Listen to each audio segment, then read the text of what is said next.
Hey there, deep divers. Today we're tackling a proposed law, one with the potential to completely reshape the global nuclear landscape. Wow. It's called the Rosatom Sanctions Enforcement Act. Yeah. And trust me, you'll want to stay tuned for this one. Imagine a world where the U.S. slams the brakes on all business with Russia's nuclear energy giant Rosatom. Wow. That's precisely the ambition of this act, making waves on Capitol Hill. What's fascinating is that this isn't just about dollars and cents. Right. You know, Right. this bill is a powerful signal of the U.S.'s commitment to isolate Russia on the world stage, particularly in light of the ongoing conflict in Ukraine. Absolutely. We're going straight to the source for this deep dive dissecting excerpts from the actual bill. Quite. H.R.8046 to be exact. Got it. No legal jargon, I promise. We'll extract the core ideas and break down what they could mean for you, whether you're a policy wonk, an energy enthusiast, or just someone who likes to stay informed. This is a complex issue with far-reaching implications. So let's start by unpacking the bill's main objectives. Okay, let's unpack this. The bill lays out 4 key policy goals. First, it aims to break America's dependence on Russian nuclear energy, citing the war in Ukraine as a major catalyst. Out of all the goals laid out, I find this one to be the most challenging. Yep. It's a huge undertaking considering how much of the global nuclear supply chain Russia controls. Right, and the bill acknowledges that. The second goal emphasizes collaboration with U.S. allies to identify alternative nuclear suppliers and support them in transitioning away from reliance on Rosatom. But this raises an important question. How willing and ready are these allies to make such a drastic switch, and what are the potential economic and political costs involved? That's a great point. The third goal takes aim at Russia's financial lifeline, specifically targeting Rosatom's revenue streams through sanctions and export controls. Essentially, it's about squeezing the Russian government where it hurts. Right. The final goal focuses on curbing Russia's ability to wield Rosatom as a tool of geopolitical influence. The bill highlights concerns about Russia leveraging its nuclear prowess to advance its interests on the global stage. This speaks to the broader geopolitical anxieties surrounding nuclear power. It's not just about energy production. It's about power dynamics, national security, and even potential leverage in international negotiations. Now, I'm curious about the specifics of these sanctions. Could you elaborate on what they would actually entail? The bill sets a specific timeline for action, starting with a 180-day deadline. Within this time frame, the president must present Congress with a detailed strategy to decouple the U.S. from the Russian nuclear industry. Wow, that 180-day deadline for the president's strategy seems incredibly tight. I know, right? Do you think it's realistic given the complexities of the nuclear industry? That's what I was thinking. This strategy has to go beyond just identifying alternative suppliers. It also needs to pinpoint vulnerabilities in our allies' infrastructure and outline how we'll assist them in finding alternatives. It's a tall order, especially considering the technical complexities and long lead times inherent in the nuclear industry. The strategy must also detail U.S. support for the International Atomic Energy Agency's low-enriched uranium fuel bank in Kazakhstan. This suggests a proactive approach to diversifying global nuclear fuel supplies. Now, things get really interesting after that 180-day window. The bill mandates that within 240 days, a comprehensive suite of sanctions will be imposed. These sanctions cast a wide net targeting not just Rosatom itself, but also its board members and companies engaging in nuclear construction with them. It even targets individuals tied to the occupied Zaporizhzhia nuclear power plant in Ukraine. What stands out to you in this list? Well, including individuals associated with Zaporizhzhia seems like a direct message to Russia, given the plant's strategic importance and the safety concerns surrounding its ongoing occupation. Precisely. It's a clear signal that the U.S. is taking the risks associated with the plant's situation very seriously. These sanctions would freeze the assets of targeted entities within U.S. jurisdiction and prohibit any transactions with them. U.S. financial institutions would be barred from opening or maintaining accounts for any entity found to be facilitating the activities of those under sanctions. This all sounds pretty ironclad, but the bill does acknowledge the intricate nature of nuclear energy and provides some wiggle room through waivers and exceptions, recognizing that abruptly severing all ties could have unintended consequences. Tell me more about these exceptions. The bill allows the president to waive sanctions for up to 10 years if it's deemed crucial for U.S. national security. This is a significant provision. It underscores the difficult balancing act the U.S. faces between punishing Russia and safeguarding its own security interests. There's also an interesting exception carved out for medical and industrial isotopes. These materials are vital for a range of applications, from medical treatments to industrial processes. The bill allows for waivers on transactions related to their production if domestic supplies fall short of U.S. needs. Oh, okay. But this waiver only applies if the U.S. is actively taking steps to reduce its dependence on Russian-sourced isotopes. So it's not a free pass, it's a conditional reprieve with a strong push for self-sufficiency. Interesting. So even with these sanctions, there are situations where the U.S. might still need to engage with Rosatom, at least temporarily. What about existing contracts? Would those be affected? Good question. Sanctions may not apply to contracts already in place, especially those crucial for the safe operation of nuclear reactors. This highlights the practical realities of the situation. Halting existing operations abruptly could create safety and security risks, which this provision aims to mitigate. That makes sense. It seems like they're trying to strike a balance between applying pressure and avoiding any actions that could jeopardize nuclear safety. Are there any other exceptions? Yes. The bill excludes activities related to the United Nations, U.S. intelligence, and law enforcement. Those exceptions are fairly standard in sanctions regimes, allowing for necessary international cooperation and national security functions to continue unimpeded. And to ensure things don't go off the rails, Congress has a crucial oversight role. It's a vital check on executive power. Congress can request the president to determine if a specific entity meets the criteria for sanctions and to report on actions taken. This level of transparency and accountability is key to maintaining public trust and ensuring that the sanctions are applied fairly and judiciously. Now, perhaps the most consequential element of the bill is its impact on the 123 agreement. This agreement governs U.S.-Russia civilian nuclear cooperation. To put it simply, it's the framework that allows for the peaceful use of nuclear energy between our two countries. Here's where it gets really interesting. The bill effectively slams the brakes on this agreement, putting a hold on new export licenses until Russia meets a long list of conditions. And these conditions are substantial, including a complete cessation of hostilities in Ukraine, full restoration of Ukrainian territorial integrity, and assurances that Rosatom isn't aiding nuclear weapons activities in other countries. Essentially, it's a hard freeze on a key aspect of U.S.-Russia nuclear relations. This is perhaps the most potent signal of the bill's intent to isolate Russia and exert maximum pressure for a change in course. It's almost like saying, we're not playing ball until you change your behavior. Exactly. It's a bold move with potentially significant consequences for both countries. So we've covered a lot of ground here. What are the key takeaways for our listeners? This bill represents a potentially seismic shift in U.S. policy with profound implications for the global nuclear landscape. It's not just about sanctions. It's about fundamentally reshaping the power dynamics in the nuclear realm. Right, and it raises so many crucial questions. How feasible is it to replace Rosatom's role on such a grand scale? What ripple effects might this have on the global nuclear nonproliferation regime? For our listeners who might not be familiar with this term, it essentially refers to the international effort to prevent the spread of nuclear weapons. It's a crucial aspect of global security, and any actions that could disrupt this regime need to be carefully considered.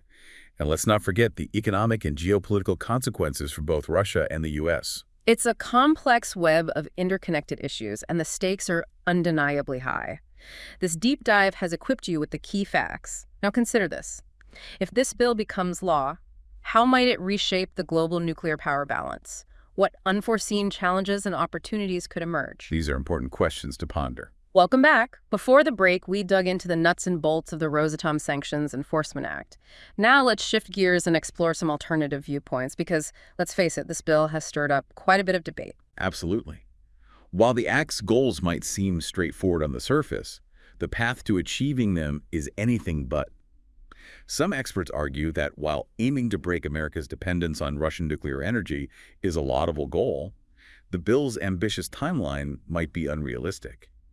So what are their concerns specifically? Why is this timeline such a sticking point for them? Well, think about it. Completely replacing Rosatom's role in the global nuclear landscape is a colossal undertaking. It's not just about finding other countries to supply fuel. It also requires ensuring that these new suppliers can seamlessly integrate into existing infrastructure and intricate supply chains. I see what you mean. It's not as simple as swapping one fuel rod for another, right? There are all sorts of technical specifications, safety protocols, and existing contractual obligations to consider. Precisely. Rushing this process could introduce vulnerabilities, potentially even impacting the reliable operation of nuclear reactors around the world. And that's a risk no one wants to take. That makes perfect sense. So what do the bill's proponents have to say to that? How do they justify such a tight timeline? They argue that the urgency of the situation in Ukraine demands swift and decisive action. Delaying sanctions, they contend, allows Russia to keep profiting from its nuclear industry and potentially leveraging that influence for geopolitical gain. So it's a balancing act between mitigating potential risks and sending a strong message that the U.S. is serious about holding Russia accountable. Exactly. And finding that balance is no easy feat. Now, another hot-button issue is the potential economic fallout. For whom? Russia, the U.S., or are we talking global impact here? It's a complex web of interconnected economies, so it's really all of the above. Yeah. Sanctioning Rosatom would undoubtedly deliver a blow to the Russian economy, depriving it of a significant revenue stream. But let's be honest, hitting Russia's economy probably comes with some costs to the U.S. and its allies too, right? You're right, there would be costs. Replacing Russian nuclear fuel and services would likely come at a premium, potentially driving up energy prices and impacting industries reliant on nuclear power. I imagine that could have a significant ripple effect, impacting everything from the cost of manufactured goods to people's monthly energy bills. Are there any estimates on how much prices could increase? It's tough to say with certainty, as it depends on factors like the availability of alternative suppliers, the speed of the transition, and the overall dynamics of the global energy market. However, some analysts predict that prices could spike substantially in the short term. Wow, that's a significant concern. And I imagine these costs wouldn't be distributed evenly across the globe, right? Exactly.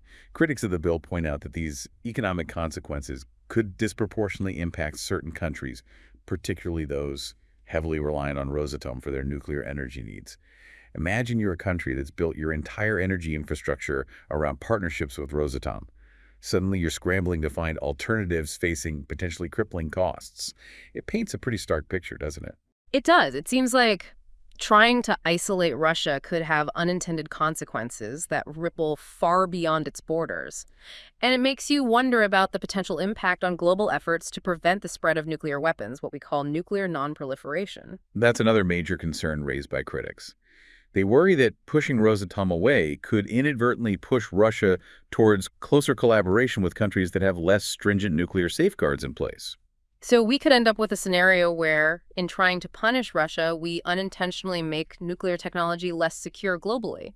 That's the fear voiced by some non-proliferation advocates. They argue that maintaining some level of engagement with Rosatom, even with sanctions in place, might be a more effective way to ensure nuclear safety and security in the long run. It's a complex dilemma for sure. And then there's the broader question of how this all plays into the already strained relationship between the U.S. and Russia. Some argue that this bill could exacerbate tensions and further push these two nuclear superpowers apart.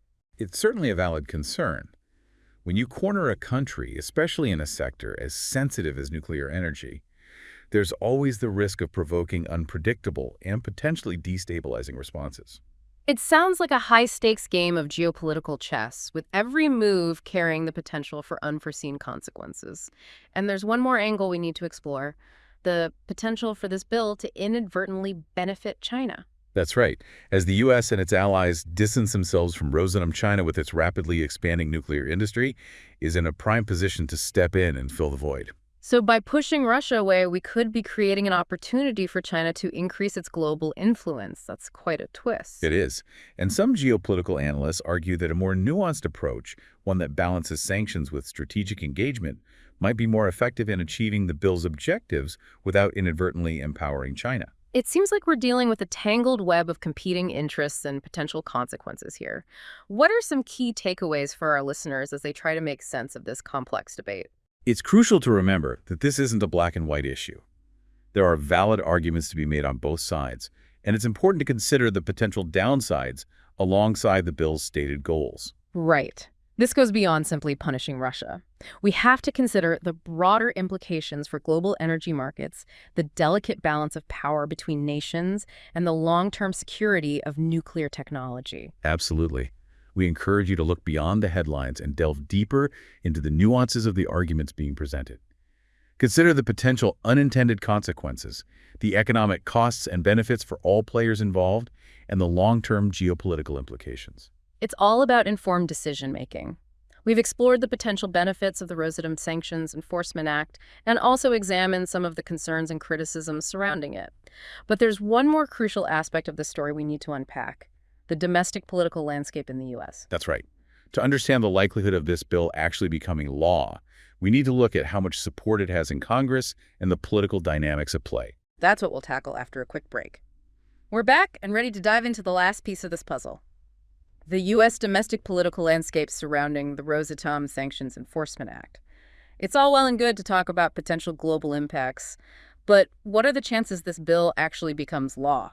To gauge that, we need to look at the level of support it has in Congress and the political dynamics at play.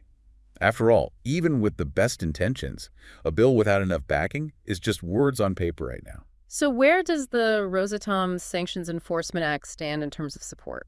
From what we've seen, it appears to have garnered bipartisan support. Oh, wow. Which is quite remarkable in today's often divided political climate.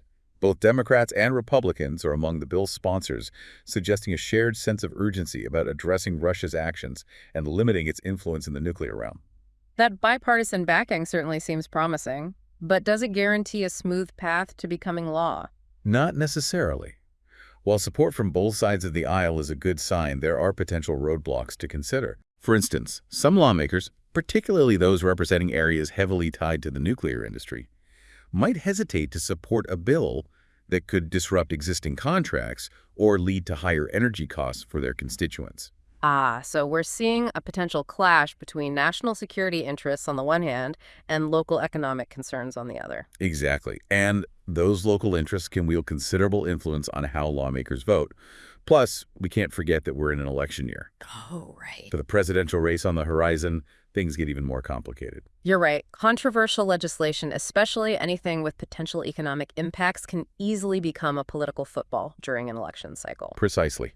Lawmakers might shy away from taking a stance that could alienate voters or become campaign fodder for their opponents.